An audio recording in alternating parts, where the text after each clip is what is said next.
Just gonna give a quick tour around my new Jaguar S-Type.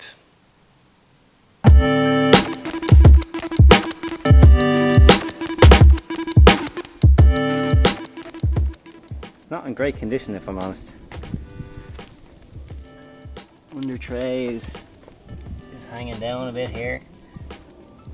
Scrapes and bumper isn't seated right here at all. I've already ripped the badge off the hood. The headlights are all cloudy. It's generally scraped down the side, not in great condition. Some nice and dirty alloys. The camera cannot give you an accurate description of how stinky it is in here. It is disgusting.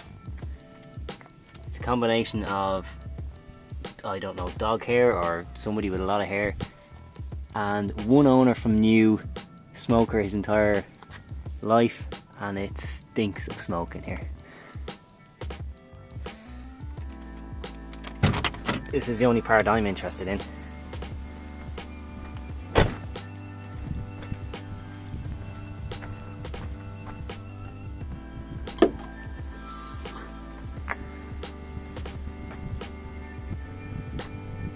This V6 is going in there. So to take out the engine, there's two ways you can do it. You can either loosen everything up, including the suspension and everything, drop it down, drop the whole subframe down, lift the car up and slide it out underneath.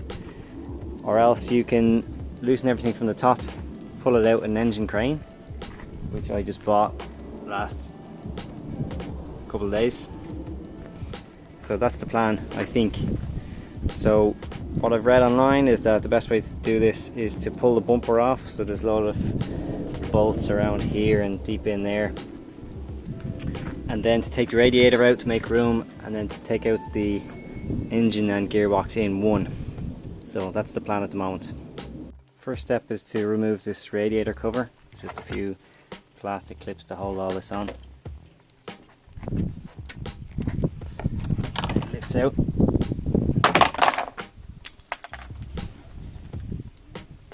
And there's some 10mm bolts here.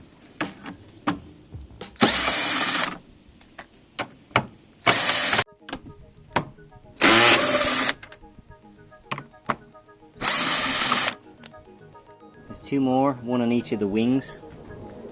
They hold the wing and the bumper together here.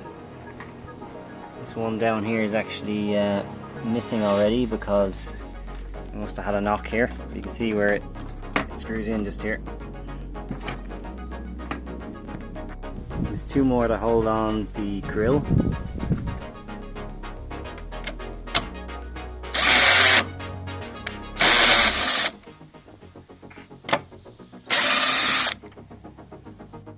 On each of the front wheel arches there are some Torx bolts holding on the wheel liner.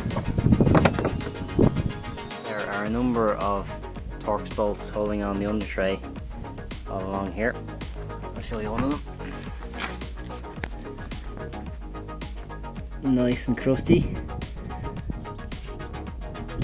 There's a couple of screws at the back as well, closer to the sump, that you need to undo, and then you can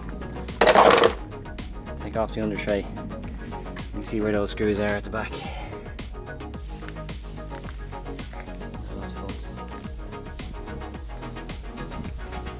Have all the bolts out, the under tray off, and some of the side ones out here. You can pretty much just manhandle it out.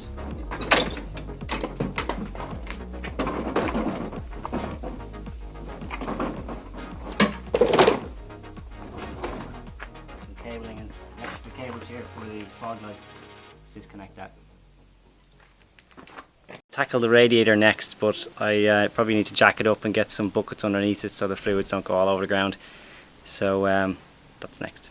Before I do that, I'm just going to take off these absolutely pointless plastic turd covers. Just why? I'm going to try and remove as much of the things that are connected to the radiator before I start going near that. So some of this ducting here and some tubing and stuff here. I found the best thing to get these kind of clips off is like a trim removal tool.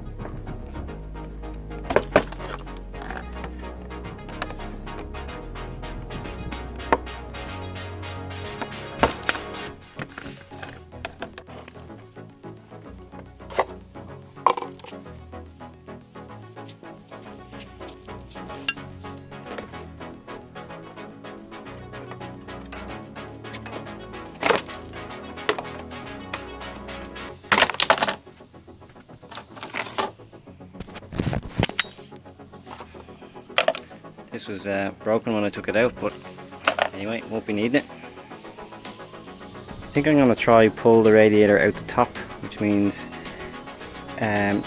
loosening these 3 bolts to take off that holding plate. It's centered in on that, you can see.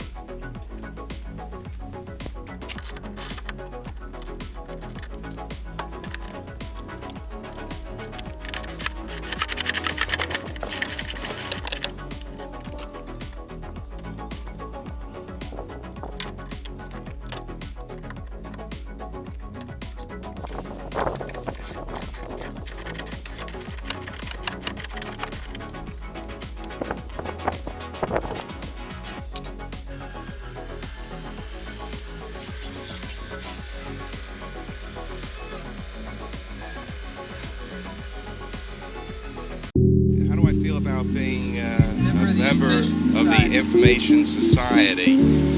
That's a difficult question because I didn't know we were in the Information Society.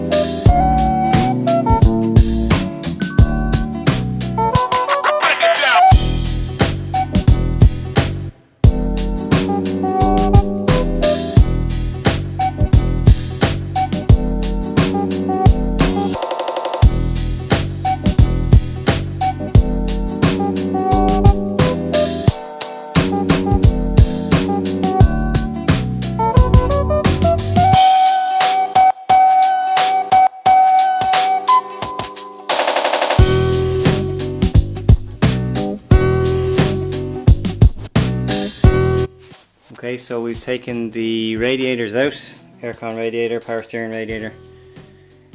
Taken the inlet manifold off, a lot of the tubes and wires, all spare parts, things there, and a boot full of stuff we don't need, radiator, fan shrouds, things like that. And now the plan is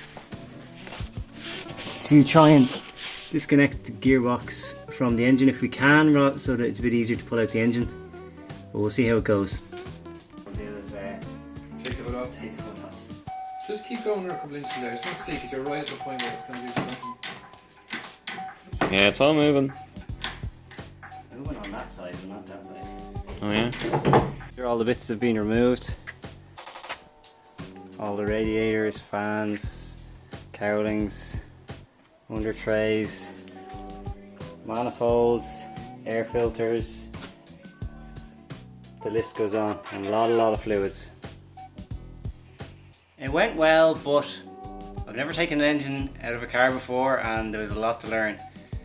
I think I won't be able to get the gearbox separated from the engine until I get the drive shaft disconnected from the back of the gearbox, so that's something I'm going to have to work on. I couldn't seem to do it. It's too hard, so there might be some knack to it, or need a long breaker bar or something. So that's the next thing I'm going to try. And theoretically all the engine mounts are out. Everything's been disconnected from the cables. So it should be good to go. Well, I now have the gearbox supported here. Gearbox mounts are taken off there. I have another go here at disconnecting the prop shaft. I've got 2 of the bolts out already, so it's going a lot better. So just going to do the final one now.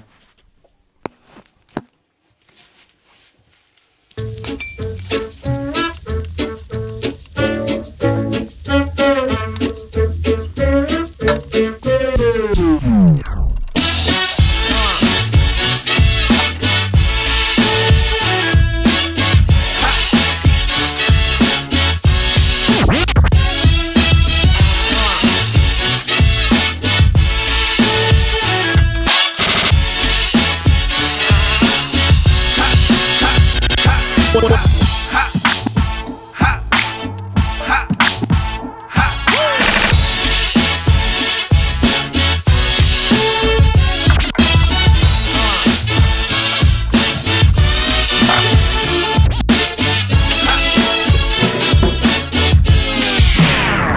been a bit of a task separating the gearbox from the engine.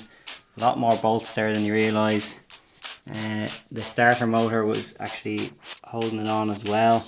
Taking off both manifolds. I can actually see daylight now, so I'm hoping I can get the gearbox off. Yes, you shall. When it hits you, yes, yes. When it hits you, yes, yes, yes. Yes, you shall. When it hits you, yes, yes, yes. Yes, you holler, yes. 1, 2, 3.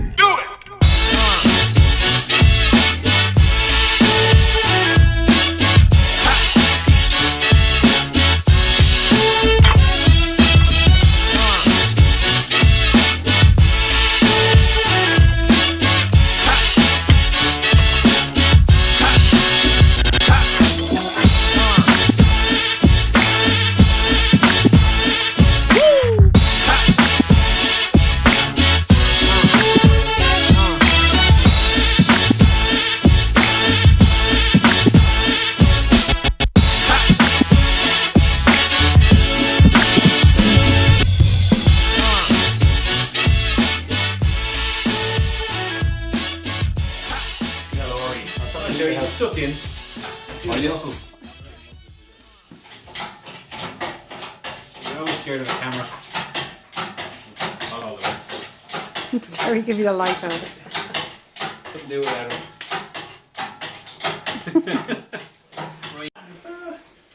Alright.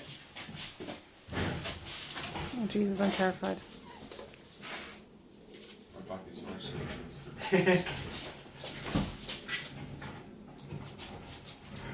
Are we going to turn at all, or No, I just got straight from home.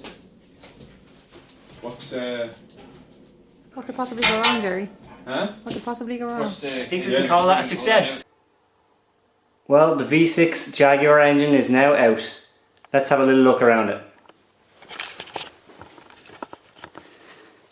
As you can see, it's pretty dirty.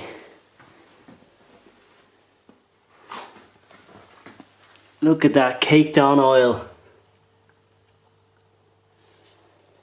This is going to need a serious cleanup before I start working on it. The torque converter is held on by 4 bolts. They're accessed through the bottom here. There's a window you can get a spanner in through there, or a ratchet. You can see the 4 bolts there.